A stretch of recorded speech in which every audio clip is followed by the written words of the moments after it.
네, 안녕하세요. 안랩에서 근무하고 있는 최바울입니다. 네, 여러분 만나서 정말 반갑고요. 오늘도 정말 재미난 주제를 가지고 여러분의 한 시간을 순삭시켜 드리겠습니다. 오늘 다룰 내용은 소프트웨어 개발 방법론인데요. 여러분들도 아시다시피 뭐 폭포수 모델이니 에자일이니 뭐 데브옵스 뭐 여러 가지들이 있잖아요. 이런 것들에 대해서 오늘 정말 가볍고 쉽게 설명드리도록 하겠습니다. 네, 그럼 시작해 보겠습니다. 네, 일단은 자 여러분들도 좀 이런 비유를 많이 들으셨을 거예요. 참 건축이랑 개발이 좀 비슷하다. 그래서 개발을 건축하는 것에 많이 이제 집을 짓는 거에 많이 비유하기도 하는데요. 자 보면은 정말 얼마나 비슷한지 한번 같이 한번 봐보죠. 잘 보면은 집 짓기 어떤 이제 계획이라는 단계, 그러니까 어떤 집을 지을까, 뭐 이런 단계라고 했을 때 개발하기도 어떤 앱을 만들까, 뭐 이렇게 생각할 수 있죠. 그 다음에 어떤 집을 지을지 여러분들이 고민을 했다면은 그래. 한번, 다음에 할 일은 이제 설계도를 만드는 일이 될 거예요. 이제 보통 직접 설계하는 경우는 드물고, 이제 설계사한테 이제 맡기는 일이 되겠죠. 그렇게 이제 설계도를 이제 구하고 나면은, 이제 실제 이제 구현이라는 단계, 즉 설계도가 있으니까 집을 여러분들이 이제 짓게 되겠죠. 그러면 이제 선택할 수 있는 부분이 내가 직접 집을 지을지 아니면 이제 남한테 맡길지 뭐 이런 부분들을 선택할 수 있게 될 거예요. 근데 이 부분을 한번 저희 개발적으로 다시 또 생각을 해보면, 이제 설계를 합니다. 이제 개발자가 설계를 하고, 설계가 끝났으면은, 이제 코딩이란 걸 하죠. 그러면서 내가 직접 개발을 할지, 또 혹은 이걸 또 외주로 맡길지, 막 이런 것도 고민을 하게 됩니다. 여기까지는 되게 비슷하죠. 다음 단계로 한번 넘어가 볼까요? 테스트 단계라는 부분이 있을 수 있는데, 여러분들이 집을 열심히 지었어요. 그러고 나면은 설계도대로 지었는지 좀 검사할 필요가 있잖아요. 이게 이제 집 짓는 쪽에서는 이게 감리라고 얘기를 하는데, 원래 이제 설계도에 이제 제대로 설계된 대로 잘 지었는지, 이제 법적인 부분을 잘 지켜서 뭐 지었는지, 뭐 이런 것들을 검사하게 될 거고, 그러면 이제 개발 쪽으로 본다면은, 개발 쪽도 설계대로 다 잘 개발을 했는지, 테스트하는 과정이 들어가는 거죠. 이거를 직접 하기도 하고, 혹은 QA라고 하는 테스트 팀에 맡겨가지고 이런 검증하는 과정을 이제 거치게 됩니다. 그리고 나서 이제 집이 다 지어졌어요. 개발 쪽에서는 소프트웨어 개발이 다 완료가 되고 검증도 끝났어요. 그러게 되면은 끝인가요? 아니죠. 그러면은 이제 유지보수라고 하는 어떤 관리하는 단계로 들어가게 될 거예요.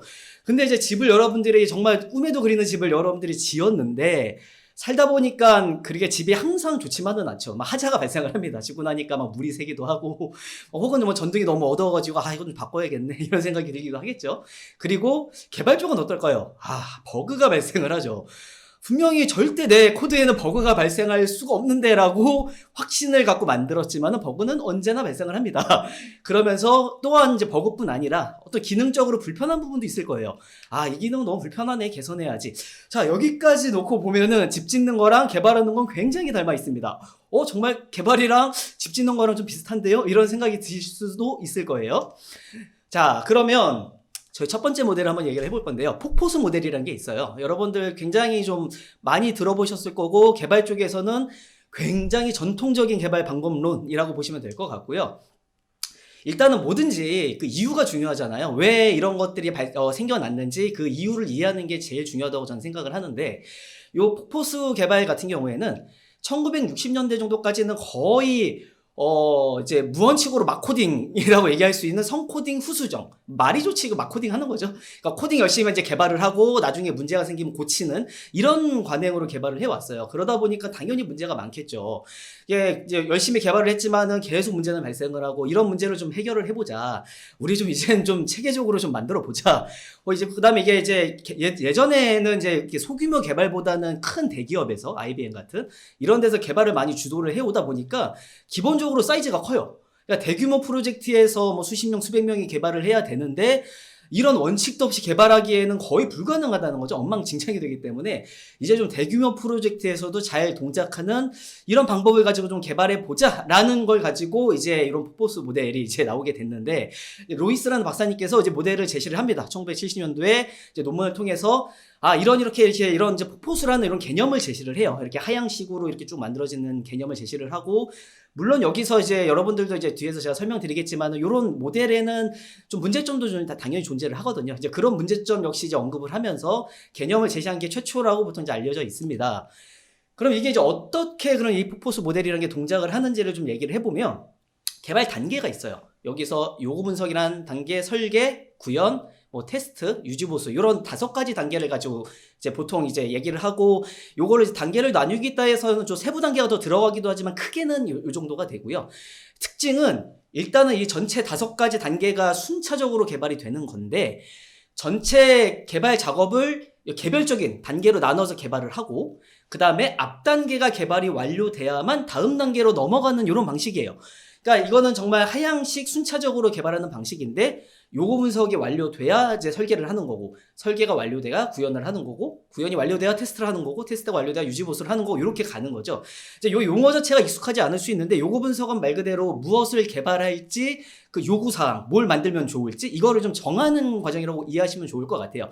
예를 들면은 내가 원하는 것과 실질적으로 요구사항은 좀 달라질 수 있어요. 내가 처음에 원하는 건 이런 모양이었지만은 같이 이제 개발자나 혹은 이제 같이 막 얘기를 하다 보면은 진짜 원하는 건 네모일 수도 있거든요. 이런 것들을 좀 분석해 가는 과정을 요구 분석이라고 얘기를 하고 이걸 가지고 실제 구현을 하기 위해서 필요한 설계도를 그리는 과정을 설계라고 얘기를 합니다.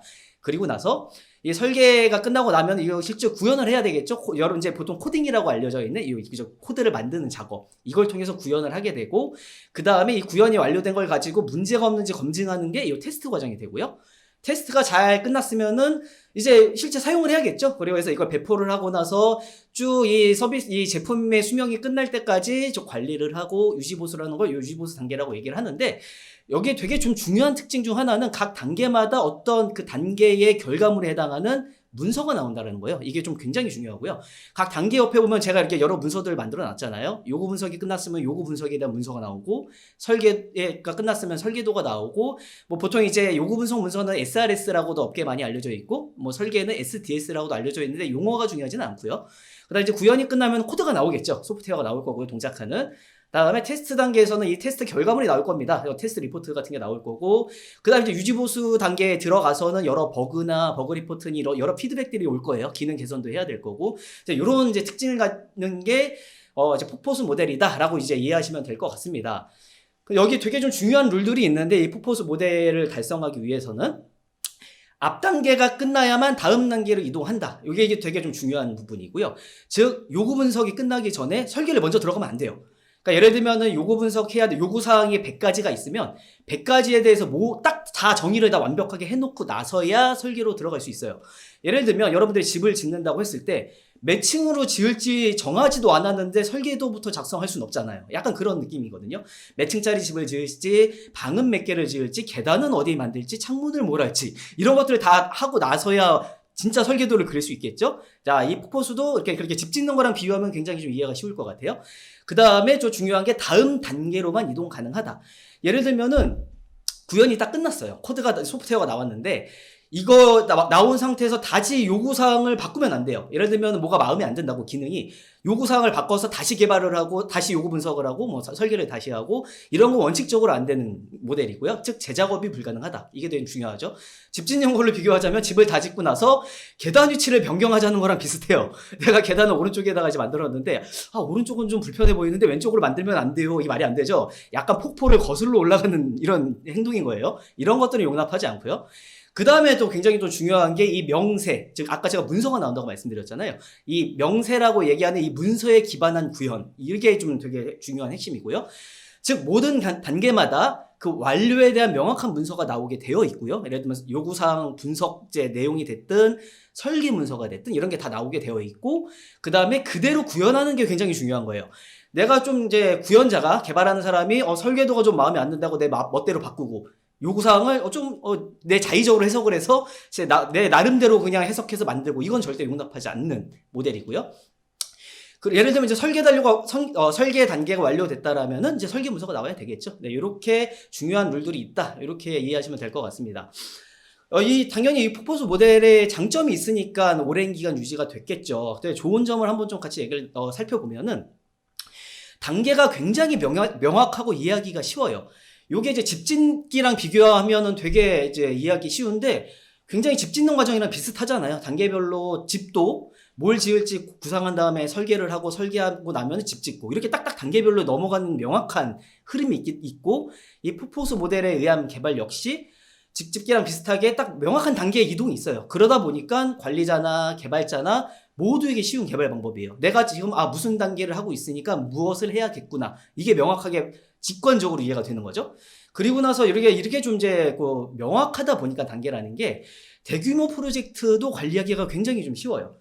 예를 들면 이제 프로젝트 진행 단계가 한눈에 파악된다라는 거죠. 지금 이 프로젝트가 어느 단계에 와 있는지, 그 다음에 원래 예상된 일정에서 얼마나 늦춰졌는지, 빠르게 가고 있는지, 이런 것들이 이제 되게 좀 좋다라는 거고, 이 말인즉슨 이 매니저, 관리자한테 보고하기 쉽다.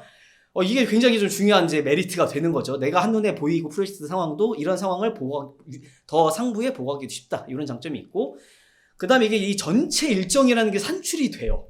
산출만 된다라는, 뭐, 물론 이제 함정은 있지만 산출이 돼요.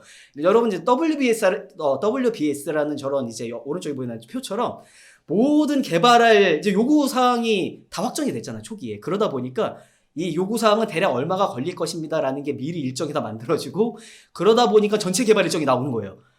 이 요구사항은 5일, 10일, 3일짜리 막 더하다 보니까 이 프로젝트는 뭐 8개월이 걸립니다. 뭐 이렇게 나올 수 있는 거죠. 이런 게 굉장히 관리자한테 큰 메리트가 되는 거죠. 이 한눈에 프로젝트의 예상 이제 목표일, 이제 이 완료일이라는 게 나오다 보니까 이게 좀 되게 좀 중요한 포인트 중 하나고, 그 다음에 단계별 산출물이 딱 명확하게 존재를 해요. 즉, 이게 모든 단계마다 제가 이제 꼭 그 단계를 완벽하게 설명하는 명세, 문서 같은 게 나온다고 했잖아요. 이러다 보니까 협업하기가 되게 좋아요. 예를 들면 누군가가 이제 막 설계를 하다가 이제 다른 사람이 대신 그걸 인수인계를 받아서 뭔가 진행을 해야 되거나, 혹은 만들어진 설계도를 가지고 어떤 개발, 이제 코딩, 이제 구현을 해야 된다고 했을 때 완벽한 문서가 있다 보니까 누구든 그거 문서를 보고 개발할 수 있다라는 거죠. 이게 즉, 협업, 개발 및 관리에 굉장히 용이하다. 이런 장점이 있고요. 그 다음에 보통 이게 이 최초 요구사항대로 잘 완성이 되는 경우가 많아요. 이게 뭐 일정은 요구사항대로 안 될 수 있지만은, 최소한 그 개발을 해서 완성된 부분은 초기에 이제 저희 확정했던 요구사항들, 이렇게 만들 겁니다 라고 확정했던 대로 보통 개발이 완료가 되는 거죠. 이거는 또 그래야만 해요. 그런 모델이기 때문에 이런 굉장히 좀 장점들이 있는 모델이고요. 그런데 이제 사람들이 깨닫는 거죠. 이게 좀 개발을 이렇게 좀 하다 보니까, 건축이랑 개발이 같지 않은데? 뭐 이런 이상한 점을 좀 깨닫는 거예요. 이 상황이 오는 건데, 이게 이제 집 짓기랑 개발이 다르다. 이거에 왜 그렇게 되냐면, 이 완성된 집은 쉽게 바꾸지 못하잖아요. 바꿀 수가 없어요. 완성된 집은. 예를 들면, 집을 나무 재질로 졌어요. 나무로 딱 만들었는데, 이제 목축을 했는데, 갑자기 벽돌로 바꾸고 싶어. 이건 집을 새로 짓는 거잖아요. 여러분들은 상식적으로도 이런 행동을 하려고는 안 하겠죠. 진짜 새로 짓려고 하는 게 아닌 이상해야.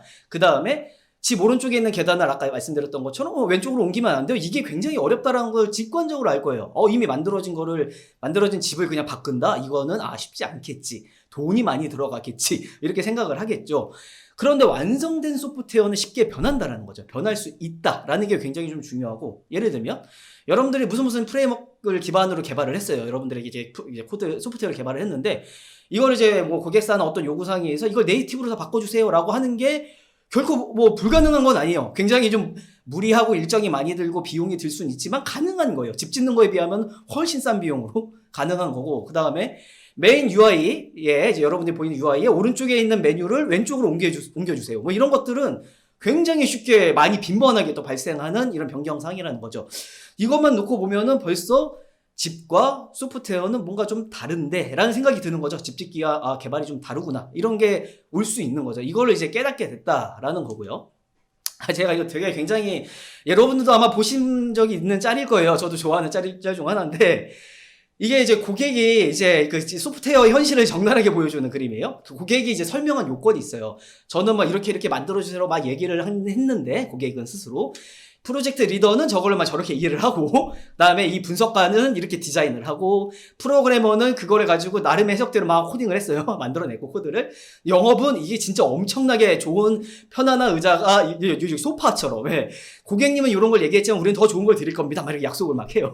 그리고 나서 프로젝트의 서류는 아무것도 없어요. 서류는 아무것도 없고, 그 다음 실제 구현돼서 돌아가는 내용은 의자도 없죠. 뭐 이런 내용이고, 그러면서 이제 고객한테 청구되는 비용들은 계속 올라갑니다. 그리고 그 프로젝트 기간 내내 서포트는 뭐 거의 없어요. 미퉁이고. 그러고 나서 진짜 나중에 이제 고객이 정말 필요했던 거는 그냥 나무에 타이어가 달린 의자 하나가 필요했던 거예요. 이게 되게 이제 재밌죠. 이거 풍자한 건데 실제 개발에서 정말 많이 발생하고 있는 현실을 적나라하게 보여주는 그림이라고 생각을 합니다. 이게 지금 현실이라고 볼 수가 있고, 근데 왜 이렇게 발생을 하냐, 이런 문제가. 이게 웃자고 하는 얘기가 아니고 진짜 발생하는데, 현실에서. 이게 좀 폭포수를 좀 살짝 좀 때려보면은, 요구사항은 애초에 명확하지 않다라는 거죠. 이게 되게 좀 중요한 건데 자기가 무엇을 원하는지 정확히 아는 것은 상당히 어려워요. 그리고 혹은 자기 어떤 이제 원함이라는 거를 전달하고 이해시키고 이해하는 과정에서는 굉장히 많은 미스가 발생할 수 있어요. 이런 커뮤니케이션 미스로 인해서 작업자가 엉뚱하게 이해하고 만들 수도 있는 거죠. 이런 문제가 또 존재하고, 그 다음에 나중 단계에서 앞 단계의 문제가 드러나는 경우가 굉장히 많아요. 이게 뭐냐면은 구현하다 보니까 어떤 최초의 요구사항이나 설계대로 만들 수 없는 문제점이 갑자기 드러나는 거죠. 그대로 만들 수가 없는 거예요. 구현하다 보니까. 즉, 해봐야만 비로소 알 수 있는 문제들. 이걸 이제 소프트웨어의 이제 관용적으로는 고약한 문제, 뭐 이렇게 표현하기도 하는데, 정말 처음에는, 이렇게 하면 되겠지라고 했는데, 막상 해보고 나니까, 이거 안 되는 거였네, 애당초. 말이 안 되는 요구사항이었네, 말이 안 되는 설계였네라는 게 나오는 문제들이 꽤 많다는 거죠. 네, 이게 이제 현실이라는 거고. 그 다음에 또 문제는 요구사항은 바뀔 수 있다. 이게 시장 상황에 따라 요구사항은 바뀔 수 있어야 하거든요. 또 바뀌어야만 또 하거든요. 여러분들 이제 노키아라는 회사 아시죠? 이게 노키아의 이제 피처폰 사례를 좀 들어보면 진짜 세계 1위까지도 했던 이제 되게 엄청난 회사였는데 이제 애플 아이폰이 나오고 이 스마트폰 시장의 물결을 따라잡지 못하고 이 피처폰을 고수하다가 굉장히 힘들어졌던 이런 회사가 되는 거죠. 그러니까 즉 이거는 시장은 바뀌었는데 이게 어떤 이유가 됐든 예를 들면 이미 피처폰을 너무 오래 개발한 프로젝트가 있다든지 그 다음에 혹은 자기는 이제 어떤 관행적으로 바꾸고 싶지 않았다든지 혹은 이제 폭포수 모델에 의해서 절대 이미 진행하고 있는 게 너무 많아가지고 바꿀 수 없었다든지 여러 변명이 있을 수 있지만은 바뀌어야 될 때 바뀌지 못한다면 기업의 존망도 위태로울 수 있는 뭐 이런 상황이 올 수 있는 거고요. 그 다음에 이제 또 문제는 이제 이런 것들을 다 이제 고려함에 이런 문제가 있음에도 불구하고 피드백이 너무 늦다. 즉, 고객은 모든 개발이 완료됐다고 딱 보내준 결과물, 이게 이제 처음 본 거예요, 그 결과물을. 그러고 당혹해하겠죠. 그리고 이게 변경마저 안 된다는 사실을 알면 분노하겠죠, 이걸. 이거를 왜 내가 얘기한 게 이게 아닌데 왜 이걸 줬냐. 내가 원했던 건 예를 들면 타이어 하나였는데 엉뚱한 기준이 오는 거죠, 이런 상황으로. 즉, 이 문제점을 인지하고 바로잡는 피드백 과정이 필요하다라는 이제 결론이 나오게 되는 거죠. 이게 이제 폭포에서의 진짜 고질적인 문제라고 얘기할 수 있을 거고요.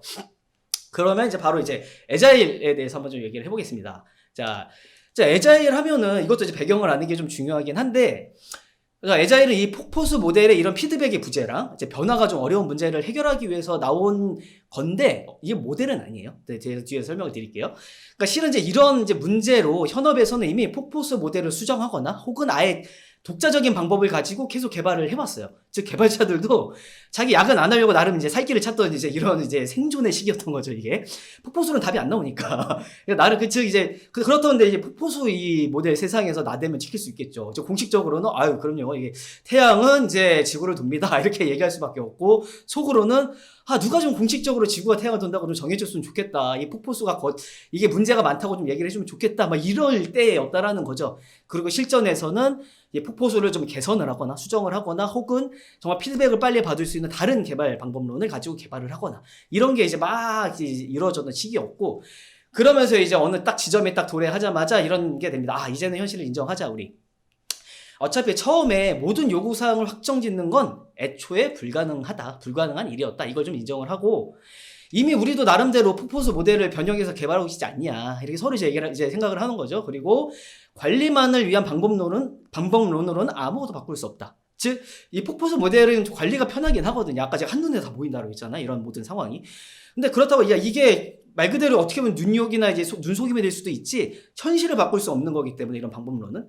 그래서 진짜 이 이제 방법론을 위한 방법론이 아닌 진짜 현실적인 의미 있는 걸 좀 이제 우리가 고민해 보자라는 게 이제 좀 이제 합의가 되기 시작했고요. 그러면서 그 유명한 2001년도에 애자일 선언문이라는 게 이제 발표가 됩니다. 이건 이제 미국 유타주에 있는 이제 스노버드라는 스키 리조트에 이제 열린 한 모임이 있었는데 여기에 켄 백이나 마틴 파울러, 로버트 마틴 같이 여러분들이 다 한번 책으로 들어봤을 법한 이 17인의 이분들을 포함한 17인의 그룹급 개발자들, 후덜덜한 분들이 다 모여가지고 이제는 좀 우리 공식적으로 좀 말해보자. 우리 정도면 이제 태클 걸 사람 없지 않겠냐 이러면서 지금까지 그들이 나름 이제 현업에서 해왔던 방법론들이나 정신들을 가지고 쭉 모아서 이런 선언문을 딱 발표를 합니다. 이것이 애자일이다 라고 얘기하는 게 뭐냐. 이 공정과 도구보다 개인과 상호작용을, 포괄적인 문서보다 작동하는 소프트웨어를, 계약 협상보다 고객과의 협력을, 계획을 따르기보다 변화에 대응하기를 그리고 나서 다음 줄이 중요한데요. 더 가치 있게 여긴다. 이게 왜 중요하냐면은 보통 이 애자일 선언문만 보고 앞에 거는 중요하지 않다라고 이해하시는 분들이 굉장히 많아요. 근데 앞에 것도 중요한데 정말 이 두 개의 가치가 상충한다면 뒤에 것을 더 가치 있게 여기겠다. 즉 우선순위에 대한 부분이겠죠. 이게 애자일 이제 정신이다라고 얘기할 수 있고요. 즉 개인과 상호작용이 더 중요한 거고 어떤 문서에 너무 얽매기보다는 이제 작동한 소프트웨어가 더 중요한 거고 그 다음에 이제 계약 협상. 처음에 우리가 이렇게 계약하지 않았냐. 이거 못 바꾼다. 이게 아니라 고객과의 협력을 통해서 이 변화를 꾀하는 게 좀 중요한 거고 당연히 이 계획을 따르는 거보다는 계획을 따르는 게 중요하지만 이거보다는 변화에 대응해야 한다면 대응을 하는 게 더 중요하다. 이게 애자일 정신이다라고 얘기할 수 있고요.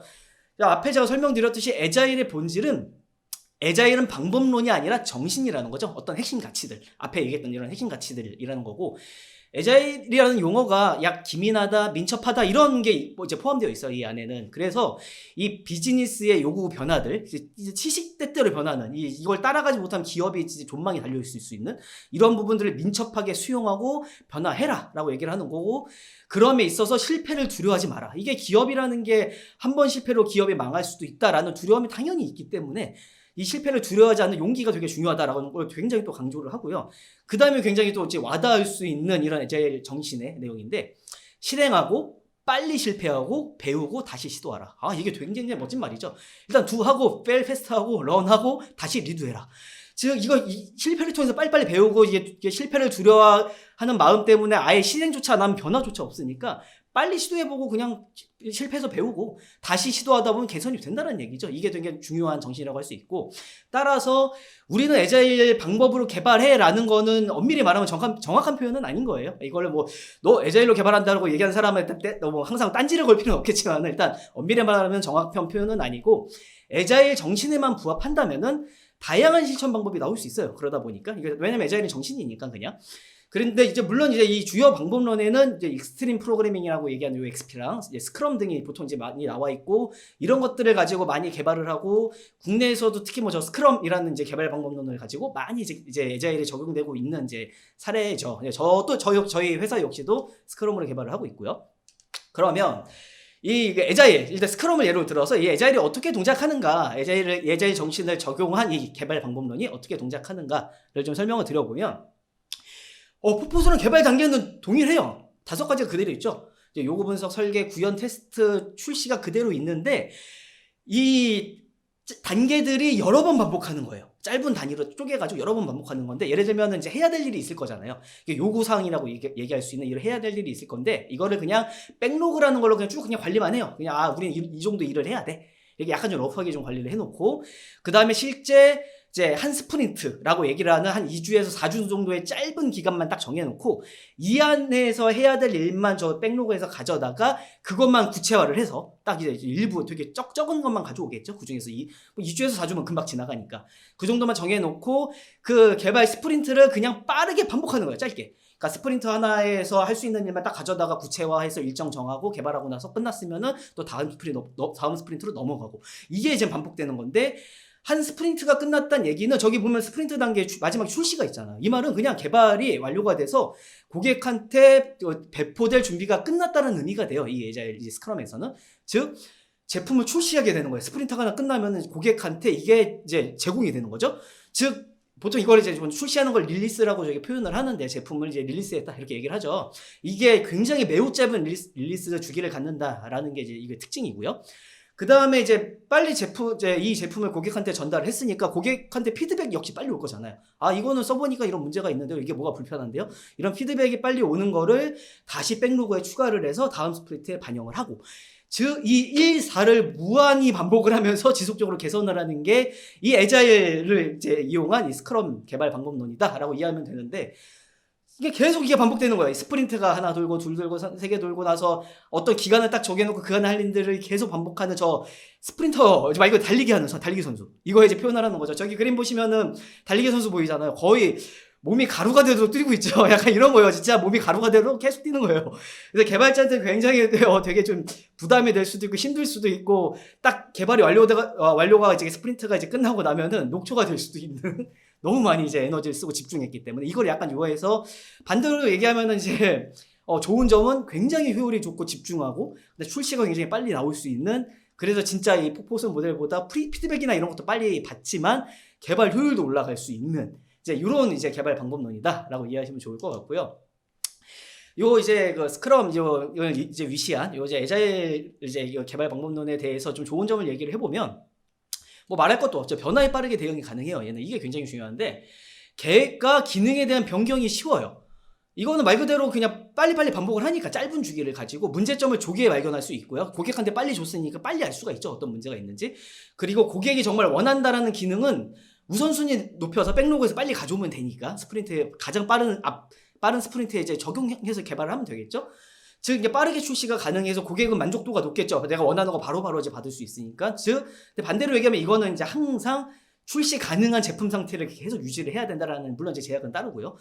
그래서 아까 이제 처음 이제 제가 개발을 풍자했던 그림에서 보면은 고객이 설명한 요건은 약간 불안정할 수 있어요. 혹은 이 개발자가 이해한 게 불안정할 수도 있어요. 하지만 여러 번 계속 이제 스프린트를 통해서 여러 번 이제 줌으로써 마지막 한 3번째쯤 가서는 고객이 이걸 원한 거였구나 하고 원하는 걸 딱 줄 수가 있게 된다는 거죠. 이게 한눈에 이게 이 애자일 방법론의 이게 장점이다라고 얘기할 수 있는 거고요. 그 다음에 현실적인 목표 수립이 가능해요. 왜냐면은 전체 100가지의 어떤 요구사항을 개발하기 위해서 1년치 목표를 막 이렇게 AWS 기반으로 막 세워서 가는 게 아니라 어차피 이거는 비현실적이다. 바뀔 수밖에 없고 어떤 문제가 있을지 모르는데 예측 가능한 스프린트 단위만 목표를 세우자라는 거죠. 세우면 된다라는 거고 2주에서 4주 정도는 보통 예측 가능하고 그거는 크게 변동사항이 많지 않거든요. 뭐 바뀌어봐야 며칠 정도 바뀌는 거지 크게 바뀌지 않기 때문에 이 정도로만 목표를 세우고 이제 진행을 하자. 그리고 나서 또 중요한 부분은 불필요한 관리 비용이 감소를 해요. 이게 왜냐면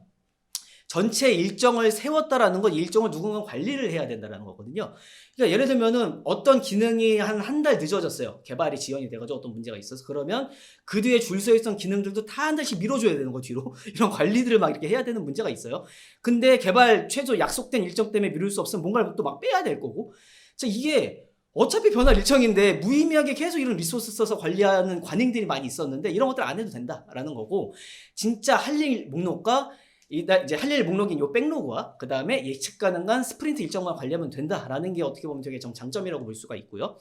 그 다음에 이제 따라오는 게 높은 고객 만족도예요. 제가 앞에 다 설명드렸던 것처럼 고객은 원하는 기능을 자주 받아보잖아요. 그러다 보니까 피드백을 빨리 줄 수 있고 그러다 보니 최종적인 결과물은 진짜 고객이 원하는 거에 가깝거나 딱 맞을 가능성이 굉장히 높은 이제 개발 방법론이 되는 거죠. 즉 최종 결과물 역시 만족하게 된다. 이게 애자일의 굉장히 중요한 장점이라고 볼 수 있을 것 같아요. 자, 여기만 보면 이제 진짜 좋은 점들만 많죠.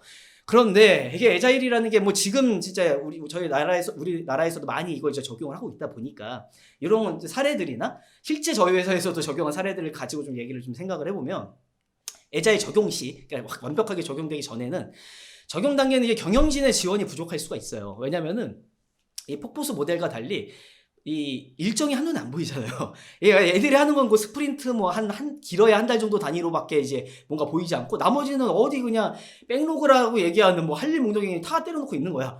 그러니까 경영진 입장에서 이 프로젝트가 언제 완료될지 예측도 안 되고 제어할 수도 없고 통제해서도 안 된다고 막 얘기를 하니까 이게 굉장히 이 프로젝트에 대한 통제력을 상실할까 우려가 된다라는 이런 이제 문제가 있고 그래서 도대체 이게 언제 완료된다는 거냐 이게 경영진 입장에서는 이 팀장 매니저들을 다 계속 이제 볶을 수밖에 없는 거야. 그래서 언제 완료된다는 거야?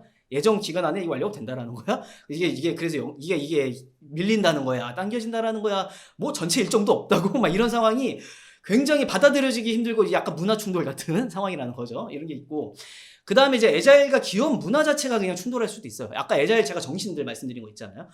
지금 문서가 중요하지 않다라는 건 아닌데 문서보다는 작동하는 소프트웨어가 더 중요하다, 더 우선시돼야 되는 가치다라고 보면은 기존에 해왔던 이런 관행들, 어떤 문화들과 많은 충돌이 발생할 수 있어요. 그래도 이건 해야 되는 거 아니냐, 이 문서는 그래도 만들어야 되는 거 아니냐, 이 절차는 그래도 해야 되는 거 아니냐, 이런 것들로. 근데 애자일을 이제 옹호하고 애자일을 적용하려는 조직에서는 이거는 그게 아니다, 여기서는 그렇게 하는 게 아니다, 그건 여기는 왜 아니냐, 이런 걸 계속 충돌하면서 이거를 계속 설득해 나가는 이런 과정이 좀 필요하게 되는 거고요. 그 다음에 이제 그러다 보니까 좀 서로 간극이 있다 보니까 지금까지 이제 몇십 년 해왔던 거와 적용 시 초기 적응이 굉장히 어려워요. 이 많은 이 다툼을 다 이제 봉합하고 적용을 어떻게 한다 하더라도 전통적인 어떤 방법론 대비 좀 생소하잖아요. 이 방법론 자체가. 그리고 나서 또 이 문제는 결국엔 누군가는 경험자가 이끌어야 되거든요. 서로 이제 솔직히 아무것도 모르는 소경이 서로 길 인도한다라고 하면 이게 제대로 되겠어요? 이 상황이 많이 발생을 해요. 애자일을 그래서 깊게 좀 경험해서 올바르게 이끌 사람이 부족하면은 제대로 가지 못하고 방향을 이끌고 못 가고 이 무늬만 애자일의 그냥 절차랑 형식만 적용한 애자일 이런 게 굉장히 많이 나오는 이런 문제가 있을 수 있고요. 그 다음에 이제 이 변화하려는 구성원들의 의지 부족 이것도 굉장히 문제인데 뭔가 많이 바뀌어야 되거든요. 뭔가 기존과 다르게 해야 된다고 하는데 난 지금이 편한데 지금까지 이렇게 해와도 아무 문제 없었는데 자기가 생각에는 왜 자꾸 바꿔야 된다고 하는 거지? 그러니까 이런 의지 부족을 이끌어내는 이 동기를 이끌어내는 이런 과정들이 굉장히 좀 힘들다라는 게 있고 끝이 아니에요.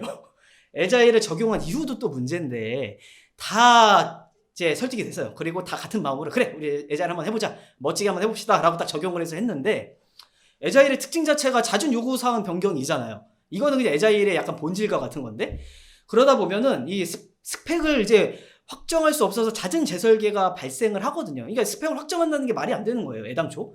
그냥 언제든 요구사항에 의해서 바뀔 수 있어야 하는 거예요. 소프트웨어는. 그러다 보니까 이 재설계, 그러니까 이제 설계에 해당하는 굉장히 좀 중요한 부분들이 자꾸 바뀔 수가 있는데 바뀌어야만 하는데 이건 또 자연스러운 현상이고 그러다 보니 애자일에서는 이제 필수 절차로 이런 이제 재설계를 하는 여기서 설계는 약간 이제 구조에 대한 좀 중요한 부분에 대한 이런 리팩토링이라고 표현을 하는 이런 행위를 좀 많이 해야 되거든요. 이 구조를 뭔가 개선을 하고 설계를 다시 하는 이런 리팩토링이라는 요 행위를 많이 거쳐야 되는데 이게 좀 자주 생략을 당해요. 이게 생략됐다라고 표현하지만은 생략을 당하는 경우가 많아요. 왜냐하면 이것도 시간이 또 많이 걸리거든요. 뭔가 기능 개발 자체는 뭐 한 달이면 개발이 끝날 것 같은데 이거를 기능 개발하려면 구조 개선하기 위해서 한 달을 더 해야 된다라는 거죠. 그럼 2달이 걸린다라는 거를 잘 받아들이기 어려운 경우가 많다. 고객이나 어떤 매니저나. 그래서 이런 문화 때문에 좀 이런 게 좀 무시되는 경우도 좀 많이 있고, 이 필수 절차가. 그 다음에 이러다 보니까 구조가 안 좋잖아요. 그러니까 지속적으로 코드 품질이 하락을 해요. 이게 뭐냐면은 언젠가 한번 좋은 구조로 어떤 이런 종속성이나 이런 문제점이 없는 구조로 좀 개선을 하고 계속 기능을 추가를 해야 되는데 기존에 그냥 나쁜 구조에 계속 기능을 올리는 거예요. 이러다 보니까 점점 기능은 추가하기 어려워지고 기존에 추가했던 기능끼리 이제 문제도 많아지고 이 스파게티 코드가 되고 막 이제 여러 가지 문제점들이 다 나오는 거죠. 이제 절차 없이 이제 개발했던 그 시절의 문제가 다 나오게 되는 이런 게 이제 문제점으로 올 수 있다라는 거고.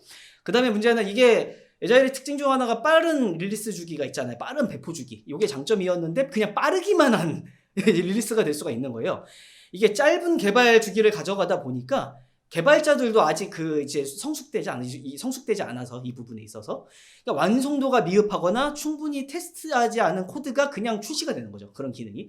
뭔가 한 달이라고 정해놨어요. 스프린트를. 근데 개발하다 보니까 한 달이 넘길 것 같아. 근데 약속한 게 한 달이라고 그냥 한 달 만에 약간 덜 이제 완성도가 낮은 코드가 그냥 내보내고 이런 게 나올 수가 있고요. 그러다 보니까 이제 출시는 자주 하긴 하는데 저질 제품이 자주 출시해야 되는 거예요. 그러다 보면 무슨 문제가 나오겠어요?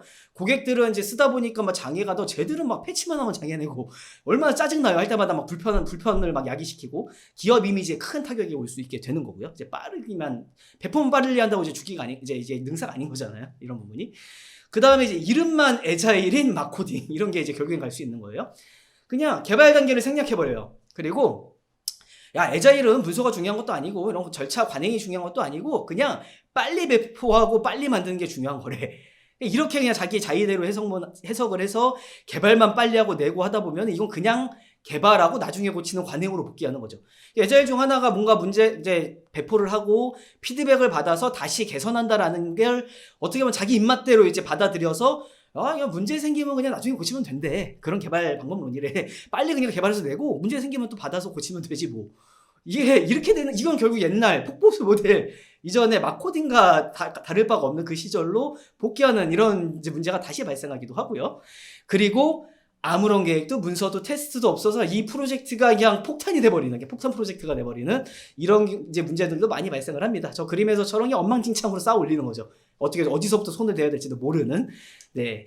그러다 보니까 이 애자일을 성공하려면은 이게 폭포수 모델보다 더 어려워요. 확실히 더 어려워요. 그래서 이 애자일 팀 구성원의 역량 강화가 굉장히 좀 필수인데, 그래서 애자일을 이제 주창하고 이 정신을 주창하고 이걸 적용해야 되고 어떻게 적용하면 된다라고 이제 책들도 많이 쓰신 분들도 막 이런 얘기를 많이 하는데 애자일의 방법만 적용한다고 결코 애자일이 달성되는 게 아니다. 이렇게 얘기를 하면서 각자가 장인 정신을 갖고 역량을 발전시켜야 점차 달성 가능하다라는 거죠. 이 장인 정신.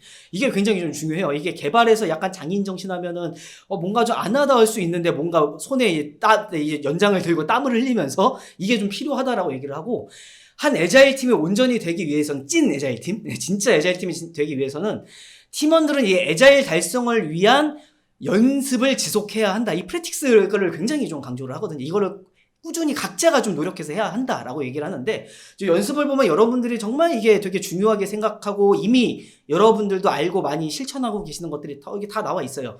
뭐 예를 들면 이제 클린 코드, 그러니까 코드를 이제 깨끗하고 이제 심플하게 만드는 방법, 클린 코드에 대한 부분, 개체 지향 프로그래밍이라든지 OOP로 많이 알려져 있죠. 그다음에 테스트 주도 개발. 요거는 이제 생소하실 수도 있는데 그냥 간단하게 개념만 말씀드리면 보통은 저희가 구현 다 하고 나서 테스트 팀에 맡기거나 나중에 테스트를 하잖아요. 그 관행을 벗어나서 테스트를 먼저 만들고 그 테스트를 통과하는 코드를 만들어라. 요게 이제 TDD라고 보시면 되고, 요거는 뭐 이제 정말 TDD로 검색을 해보시면은 굉장히 이제 요 패러다임에 대해서 이제 이해하실 수 있을 거고 굉장히 좀 중요한 부분이라 꼭 나중에 찾아보시면 좋을 것 같습니다.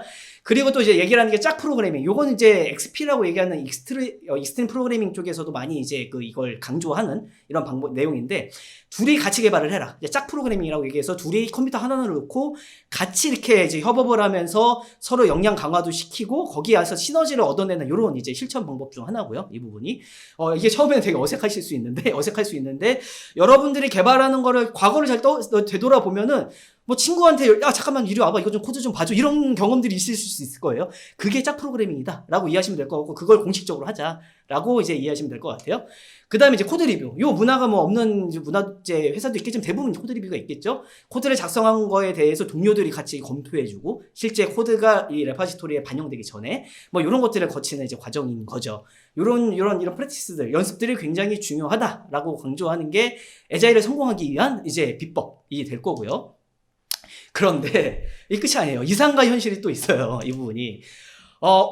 이게 찐 애자일 팀이에요. 진짜 애자일을 잘 능숙하게 잘하는 팀인데 문제가 생겼어요. 장애가 발생해서. 장애랑 엄청 급해요. 오늘 빨리 배포해주세요. 이런 얘기를 해요. 그런데 이제 운영팀에서 딴지를 겁니다. 누가 버그 만들래요? 지금 배포하면 일정 다 꼬이니까 내일까지 기다려주세요. 지금 배포 오지 못해요. 이렇게 딱 바로 한 단칼에 거절을 해요. 이런 상황이 발생을 한다라는 거죠. 이게 개발 쪽에서 그치 우리만 있는 게 아니지. 이게 민첩하게 아무리 빨리 개발을 해도 배포가 안 되면 무슨 소용일까요, 이게? 이게 애자일은 아까 개발 다 하고 나면 마지막에 출시한다고 하지 않았어요? 라고 얘기를 하는데, 일정 규모 이상 조직이 되면은 이 개발팀과 테스트팀, 그 다음 이걸 운영하는 팀이 보통 분리가 되어 있는 경우가 많아요. 개발팀 혼자 모든 걸 다 하는 경우가 별로 없거든요. 즉, 애자일 팀이 아무리 빨리 코드를 개발해도 테스트팀의 검증이 늦어지거나 이제 테스트가 오래 걸려서 늦어지거나 혹은 운영팀에서 어떤 문제로 인해서 혹은 그냥 프로세스 절차로 배포를 못하게 되면은 원래 애자일의 이상적인 이제 목표인 빠른 릴리스가 안 되는 문제가 그냥 발생을 해버리는 거예요. 즉 테스트 쪽만 생각을 해보면 자동화되지 않은 테스트를 사람이 한번 테스트한다고 생각을 해볼까요? 개발 쪽에서 열심히 한 달 동안 개발을 했는데 테스트를 그걸 빨리 하려면 많은 테스트 인력과 어쨌든 시간 들여서 막 해야 되는데 이게 10분 뭐 1시간 만에 끝날 수는 없을 거잖아요. 이게 시간도 꽤 걸리거든요. 이 부분은. 이게 며칠에서 많으면 뭐 몇 주까지 걸릴 수도 있어요. 이 부분이. 그 다음에 배포 역시도 이 인프라에 여러 환경적인 문제로 개발팀의 이 릴리즈 속도를 따라가기가 굉장히 힘들어요. 개발팀은 한 달마다 뭔가 개발을 다 해서 이제 그 스프린트를 끝내서 이제 결과물이라고 주는데 이거를 매번 바로바로 이게 출시하기가 힘들 수도 있다.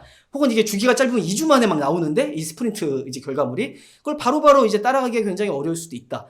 뭐 짧으면 더 짧을 수도 있죠, 이 기간이. 그러니까 이런 문제가 있고, 즉 결국 이미 완료된 이 스프린트들이 그냥 여러 개가 쌓이면서 결국 이제 포포스 모드처럼 돼버릴 수 있는 거예요. 못 나가고 있는 상태가 돼서. 이게 굉장히 약간 아이러니한 상황이 벌어지는 거죠.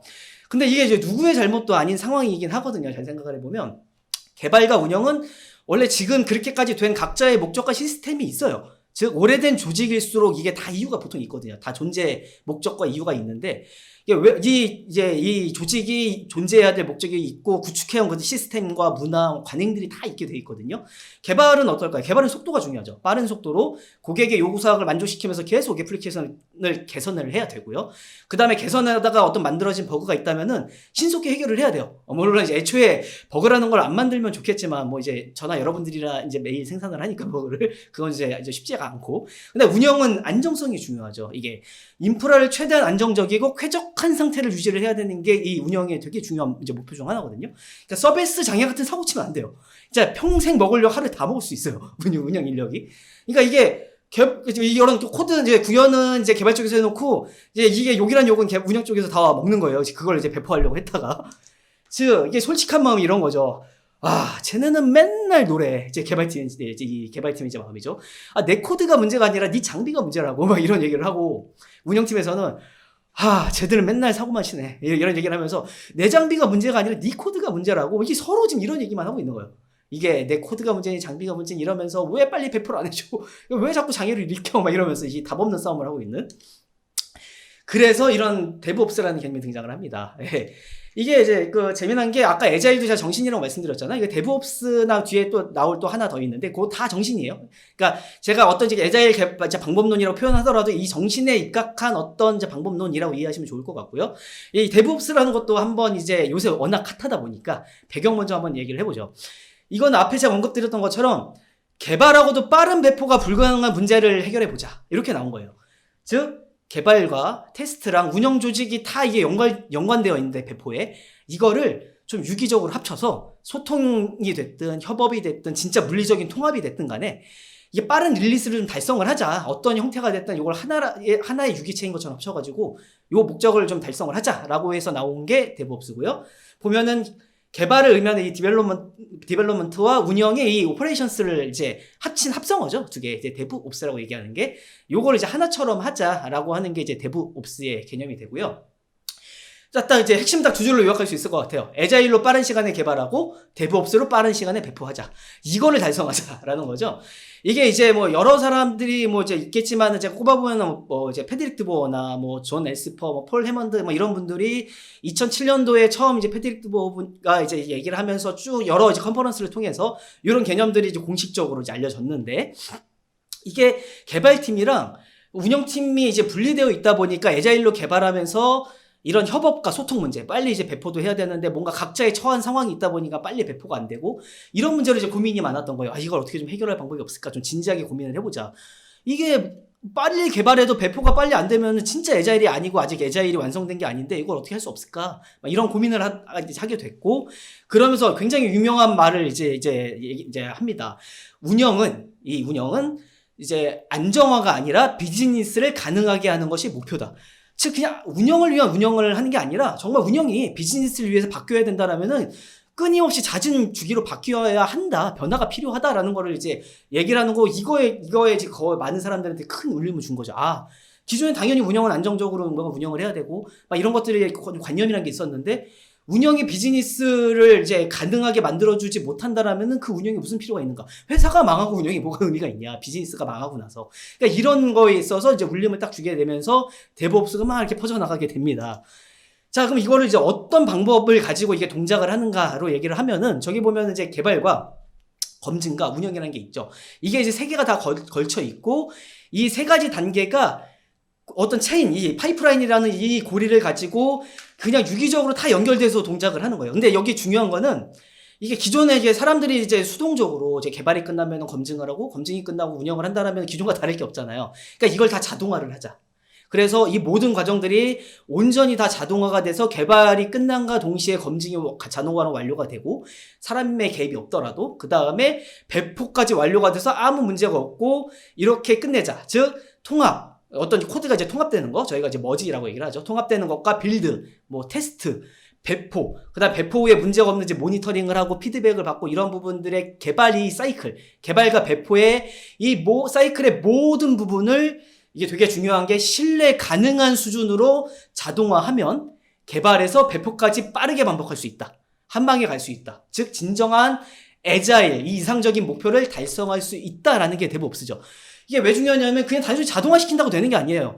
이게 검증, 이제 테스트팀이 있는 목적이 있잖아요, 분명히. 제가 다 오래된 전통적인 조직은 다 이제 존재 의미가 있다고 얘기를 했죠. 이 테스트팀의 이제 목적은 개발을 막더라도 이 검증, 품질을 이제 책임지는 게 목적인 거예요. 즉, 검증팀에서는 품질이 최우선인 거죠. 근데 이걸 자동화한다? 어떤 이제 사람의 물리적인 개입이 없다는 얘기는 그 자동화된 테스트가 사람의 테스트의 신뢰도를 능가하는 수준으로 신뢰도가 있어야 한다라는 게 뒤따라온다라는 거죠. 이게 그래서 굉장히 좀 중요한 이제 포인트고요. 신뢰 가능한 수준으로 자동화한다. 배포도 마찬가지예요. 배포하고 나서 엉뚱한 바이너리가 배포되면 안 되잖아요. 즉 개발 출시 대상도 아닌 게 배포가 돼도 안 될 거고, 이게 모니터링이나 이런 것들이 장애가 발생했는데도 장애가 발생했는지조차 모르면 그것도 안 될 거고. 그래서 이게 굉장히 이런 많은 부분들을 자동화하자라는 게 좀 중요한 포인트고요.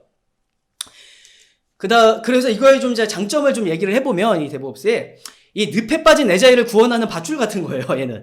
원래는 에자일이 개선하고 끊임없이 배포해서 피드백을 받고 다시 개선하는 이 고리 형성이 필요한데, 이거의 발목을 딱 잡고 있던 이 느린 배포 문제를, 이 골치 아픈 문제를 해결해서 에자일을 정상 동작하게 만들어주는 게 이 데브옵스라는 거죠. 이 개념인 거죠. 딱 이제 발목 잡던 걸 딱 해소해줌으로써 빨리 배포가 될 수 있게. 그 다음에 나오는 개념이 이제 CI/CD라는 게 있어요. 이거의 어떻게 보면 결과물, 이제 형태라고도 볼 수가 있는데, 그러니까 CI는 이제 쉽게 말씀드려서 지속적인 통합. 그러니까 이제 그 개발자가 코드를 만들면은 이게 이제 자동으로 이제 그 레파지토리에 이제 커밋이 되고 빌드가 되고 테스트가 되고 이제 최종 이제 레파지토리에 머지가 되고, 이게 이제 자동으로 계속 지속적으로 반복이 되는 거, 자동으로. 원래는 이제 개발자가 수동으로 뭐 빌드도 하고 테스트하고 이런 거는 이제 지속적 통합이라고 얘기를 안 하고, 이게 자동화되어 있으면 지속적 통합인 거죠. 즉 개발자는 내가 커밋 혹은 뭐 푸시 딱 한 번 하면 자동으로 테스트까지 끝나는 거예요. 요게 이제 지속적 통합의 개념이고, 이게 가능해야 된다라는 게.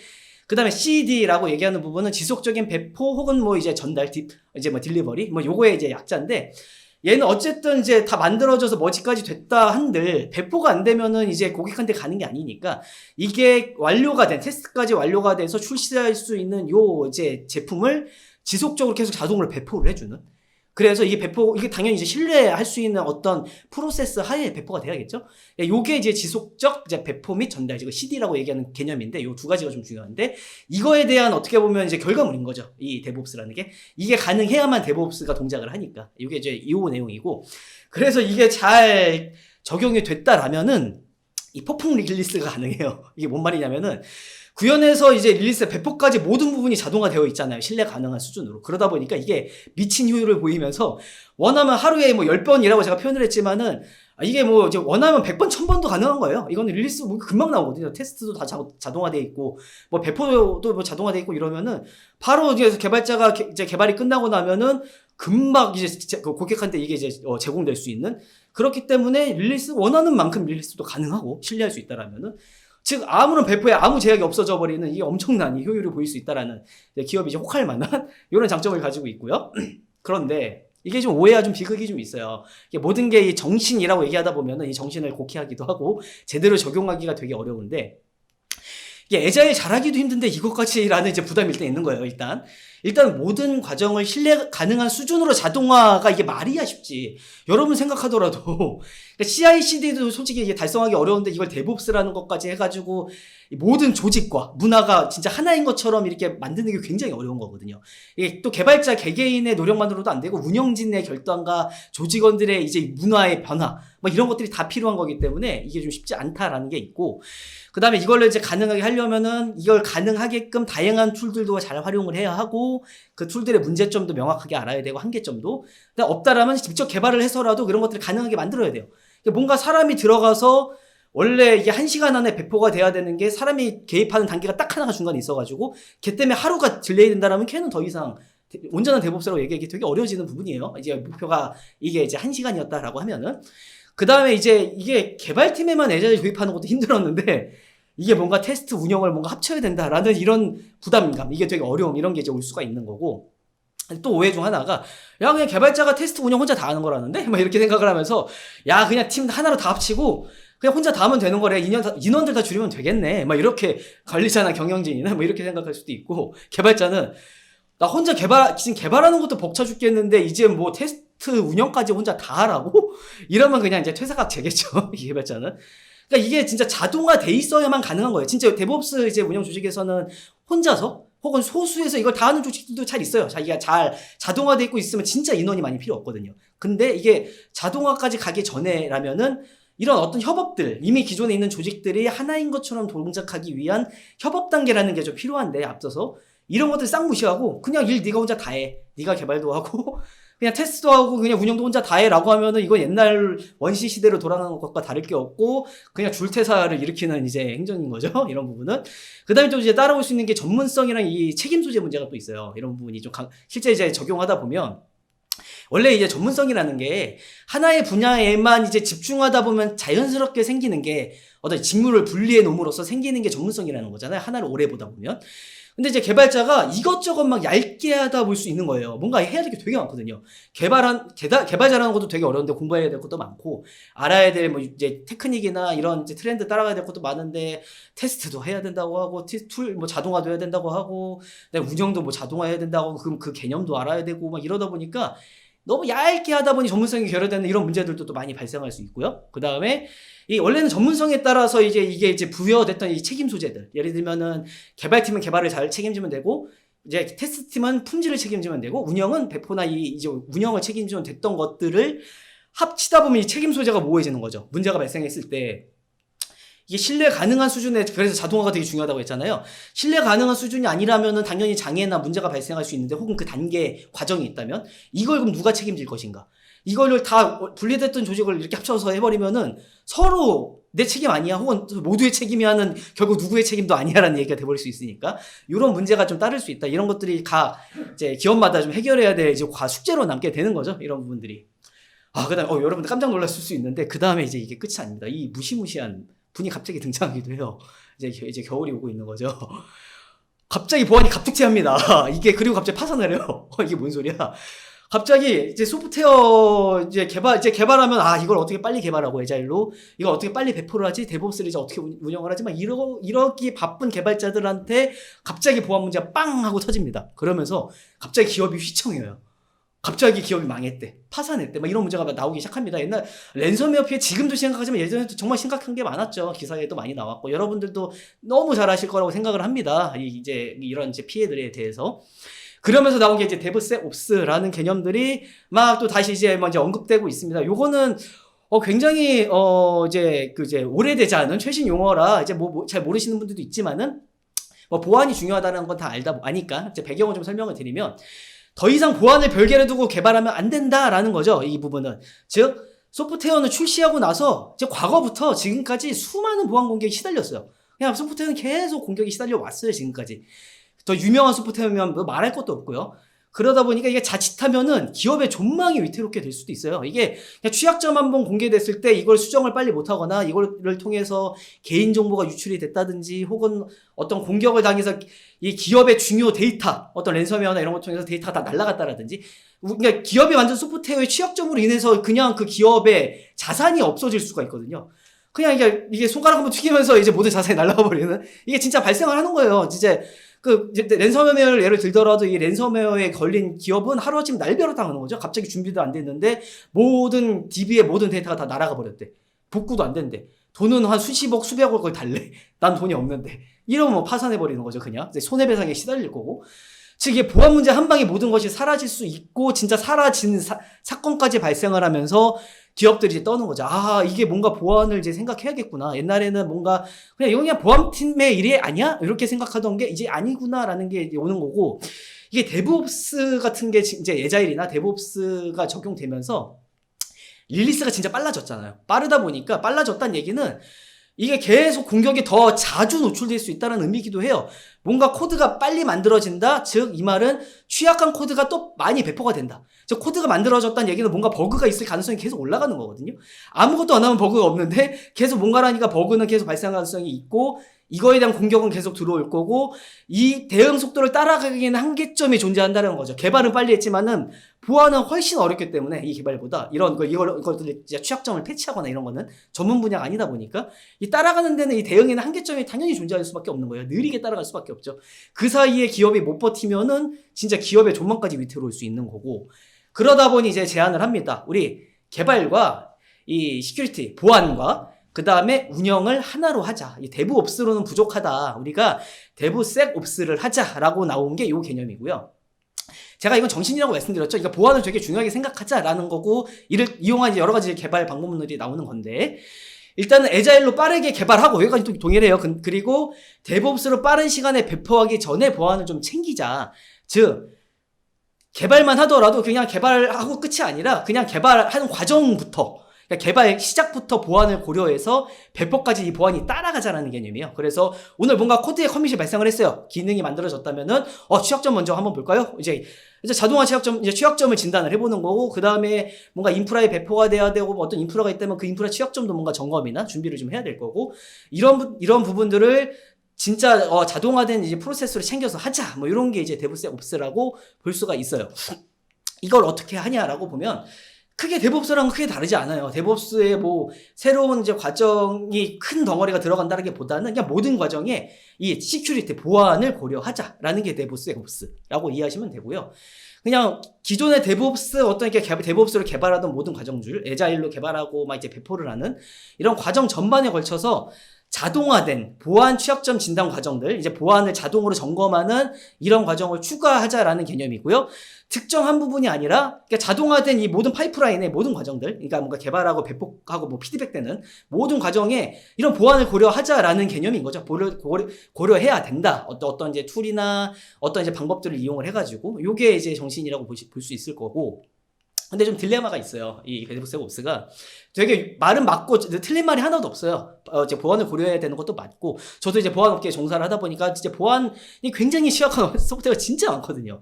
이게 너무 기초적인 이제 취약점, 이게 공격을 안 해서 그냥 아무 문제가 없을 뿐이지, 공격하면 언제든 이제 문제가 될 수 있는 취약점인 경우도 굉장히 많고, 소프트웨어가. 그러다 보니까 이게 이제 핵심 이제 가치가 팀 전체가 보안에 중점을 두자, 즉 보안은 이 구성원 모든 사람의 책임이다라는 게 어떻게 보면 이제 데브섹옵스의 이제 근간에 깔려있는 핵심 가치인 거예요. 그러니까 개발팀이 완료를 했으면 어떤 보안팀이, 별도의 보안 조직이 어떤 개발이나 이 취약점 진단을 시작하자가 아니고, 초기부터 개발과 보안을 함께 결정을 하고 구현을 하자가 이제 핵심인 거죠. 즉, 개발부터 다 만들어 놓고 보안에 문제가 없는지 보는 게 아니라, 개발할 때부터 이제 이게 시큐어 코딩, 이제 보안 코딩을 하자. 이제 보안에 문제가 없는 코드를 개발을 하고, 그리고 이제 다 만들어지고 나서도 취약점이 없는지 또 점검을 하고, 이걸 또 자동화돼서 사람이 개입하지 않고, 이렇게 하자라는 게 핵심인 거고, 이게 사람이 개입하다 보면 딜레이가 걸리니까 아까 말씀드렸던 것처럼 자동화를 하자라는 거고, 모든 개발 단계마다 이 보안 개념을 녹여서 조기에 결국에는 위협을 식별을 하자. 그러니까 빠른 배포 주기 안에 보안 식별도 같이 식별될 수 있도록 이런 걸 만들자라는 게 데브섹옵스인 거죠. 그런데 이게 진짜 큰 딜레마가, 모든 개발자가 보안 전문가는 아니에요. 그렇잖아요. 그러니까 될 수도 없어요. 아니, 분야가 다르다 보니까. 개발을 잘한다고 보안을 당연히 잘하게 되는 게 아니고, 보안을 잘한다고 개발을 잘할 일도 없잖아요. 그건 서로 다른 영역이니까. 그러니까 이게 데브옵스에서 이게 물리적으로 뭔가 개발과 운영팀을 그냥 하나로 빅뱅처럼 땅 합치면 이제 데브옵스가 될 거야가 아닌 것처럼, 그게 아닌 것처럼, 요게 이 기존의 데브옵스 조직과 이 보안 조직이 있을 거예요. 보안팀을 이 회사의 문화와 이 현재 상황에 맞게 유기적으로 합쳐야만 하는데, 이걸 잘 협업이 됐든 어떤 진짜 물리적인 통합이 됐든 어떤 그냥 이제 이게 같이 이제 뭐 어떤 이제 같이 공통의 이제 코어 형태가 됐든 간에 협업이 됐든 간에 이게 어쨌든 하나의 유기체인 것처럼 가야 되는데, 이게 이제 회사마다 다 방법이 다를 수가 있어요. 이제 현재 문화나 조직의 상태도 다르고, 보안팀이 있는 조직, 외주를 맡기는 조직도 있을 거고, 그래서 이런 것들이 좀 이제 현실적으로 잘 회사에 맞게 좀 적용하기 어렵기 때문에 이걸 좀 고민을 많이 해야 한다라는 게 좀 중요하고, 그 다음에 또 이제 아까 또 책임 소재 문제가 좀 나오는데, 데브옵스에서도 나왔었던 게 이게 더 심각한데, 자기 분야가 아닌 일에 책임을 지기는 어렵잖아요, 여러분도. 좀 지고 싶지 않잖아요. 또 지기라고 이제 강요하는 것도 되게 약간 좀 억울하고. 그러니까 보안 전문가가 아닌 데브옵스 구성원이 내 일처럼 책임감을 갖고 보안을 고민을 해야 하는데, 보안은 모든 사람의 책임이라고 했으니까. 근데 진짜 보안 문제가 터졌을 때, 이걸 그럼 막을 수 있었냐, 보안 전문가가 여기 아닌데. 이게 굉장히 어렵다는 거죠. 그럼 누구의 책임이냐. 이게 보안 조직에만 책임이라면은 다른 사람들은 보안을 고려하지 않고 만들 거고, 그냥 기존대로 모든 사람의 책임이라고 하면은 각자가 이 보안에 대한 이제 이 각성이 있어야 되는 거죠. 보안이 중요하다. 지금까지 내가 보안을 몰랐지만은 보안을 잘 알아야 되는구나를 잘 설득해서 그런 문화를 만들어 나가야 되는 거죠. 즉, 이게 개발자가 보안을 모르니까 그냥 이제 개발자의 문제가 아니라 개발자도 보안을 고려하고 고려하지 않으면 내 코드에 문제가 있음을 인지를 하고 만들어야 되는 게 굉장히 좀 중요하다. 이거를 설득해 나가고 문화로서 이제 완성시켜 나가는 요 과정이 좀 이제 되게 어렵고 중요하다. 이런 딜레마가 있다를 좀 말씀드리고 싶습니다. 자, 마지막으로 제가 이제 마무리 좀 한번 해볼게요. 정리를 좀 해보면, 무엇이 최선인가? 이게 이제 에자일이나 데브옵스가 그러면 그래서 짱이냐? 이렇게 이제 고민하실 수도 있는데, 그러지 않아요. 그러니까 이게 지금 예를 들면 제가 예를 들어보면은 모든 요구사항이 확정되어 있고, 빠른 출시가 불필요하다면 어떨까요? 요구사항이 다 이제 확정되어 있어요. 그리고 출시도 빨리 불필요해요. 어떻게 보면 에자일도 필요 없을 수가 있어요. 이쪽에는. 그 다음에 안정성이 매우 중요해요. 이거는 뭔가 자주 준 요구사항 반영이라는 게 말이 안 되는 프로젝트예요. 예를 들면 어떤 비행기의 제어 시뮬레이션 프로그래밍이나 이제 제어하는 소프트웨어나 이런 것들은 막 신기능 나왔다고 막 반영하면 사람의 목숨이 달린 거잖아요. 그런 데서는 굉장히 폭포수에 가깝거나 이 정신에 입각한 뭔가 요구사항을 확정하고 크게 바꾸지 않고 기존 거를 많이 바꾸지 않는 이런 걸로 많이 개발이 이루어지는데, 이런 부분들이 이런 부분에서는 완전한 에자일 빠른 배포 이런 것들보다도 더 중요한 가치들이 있는 거거든요. 그래서 이런 것들이 무조건 뭐가 답이다라고 나올 수는 없는 거고요.